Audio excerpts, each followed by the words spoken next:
Footsteps at 3:17 a.m. I never believed in horror stories. Until 3:17 a.m. started following me.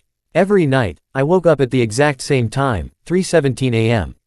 No alarm, no nightmare, just a sudden, heavy silence, as if the whole world had stopped breathing. My room was always colder at that hour, the air thick, pressing against my chest. Then I heard it. Footsteps. Slow. Bare. Careful. They didn't come from outside. They came from inside my house. At first, I thought it was my imagination, maybe the old wooden floor settling. But the sound was too clear. Too deliberate. Step. Pause. Step. Pause. They always started near the staircase. I held my breath, staring at my bedroom door. The handle never moved, yet the footsteps climbed higher every night. One step closer. 1 second longer. On the third night, I whispered, "Who's there?" The footsteps stopped. Silence swallowed the house. My heart pounded so loudly I was sure it could hear it. Then, a sound right outside my door. Scrape. Something was dragging its nails slowly across the wood. I locked my door after that. Checked every room before sleeping. Even placed my phone on record. At 3:17 a.m., the footsteps returned. This time, they were inside my room. I couldn't move, couldn't scream. The sound circled my bed, slow and patient, like it was counting my breaths. My phone screen lit up, recording still running. Then a whisper, so close I felt it against my ear. "You hear me now." Morning came. The recording had only one sound on it. My own footsteps, walking around the bed, while I slept. Now I'm awake every night before 3:17 a.m. Because if I fall asleep, I start walking again. After that recording, I stopped trusting my own body. Every night before sleeping, I tied a thin rope around my ankle and attached it to the bedpost. If I moved, I would feel it. If I walked, it would wake me. I told myself this was the last test, proof that the footsteps weren't mine. At 3:16 a.m., my eyes snapped open. The rope was already loose. I hadn't untied it. My phone vibrated. A notification from the recording app. Motion detected 3:17 a.m. But I was awake. My hands were shaking. My feet were still on the mattress. Then the footsteps began again. Not circling the bed this time. They walked away from it. I listened in terror as the sound crossed my room, paused at the door, and slowly moved down the hallway. Each step felt heavier, like something was learning how to walk using my body. I forced myself to follow.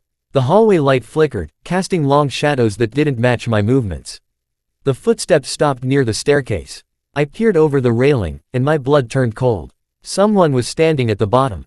It looked like me, but wrong. Its head was bent at an unnatural angle. Its arms hung too long. And its feet were backwards. At 3:17 a.m., it lifted its head and smiled. I screamed and ran back to my room, slamming the door shut. The footsteps chased me, faster now, no longer pretending to be careful. They stopped right outside my door. Then came the knocking. 3 slow knocks. Knock, knock, knock. A voice spoke through the door, my voice. "Let me back in." I covered my ears. The clock on my wall ticked loudly as 3:18 a.m. appeared on the screen.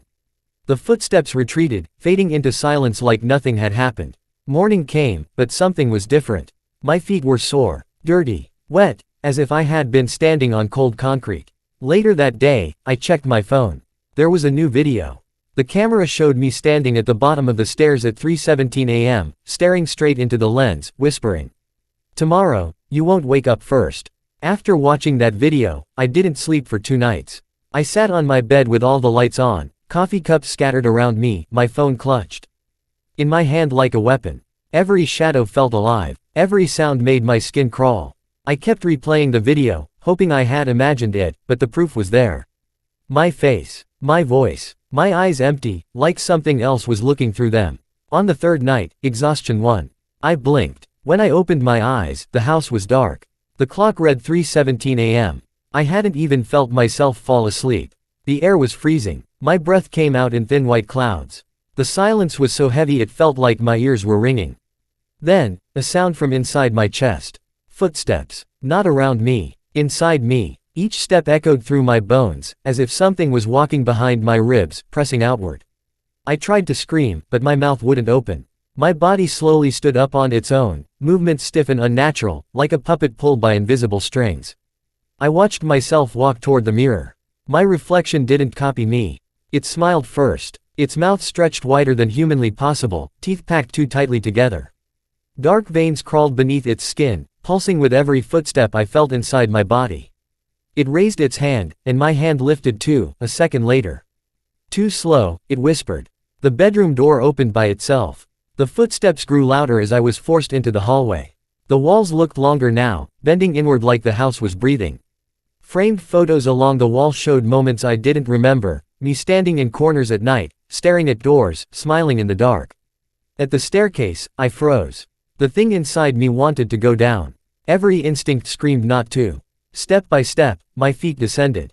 With each footstep, memories flooded my head, nights I woke up tired for no reason, scratches on my feet, mud under my nails. I had never been haunted. I had been used. At the bottom of the stairs stood a door I had never seen before. Black. Breathing. The handle was warm, like skin. The footsteps stopped. A voice came from behind me, soft, patient, ancient. Only one of you can stay awake.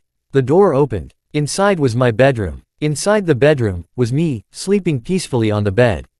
I understood then. Every night at 3:17 a.m., one version of me walked. And one version stayed behind. The footsteps weren't approaching anymore. They were choosing. The thing inside me leaned close to my ear and whispered, "Tonight, you sleep." The last thing I heard was the sound of footsteps. Walking away from my body. Toward yours.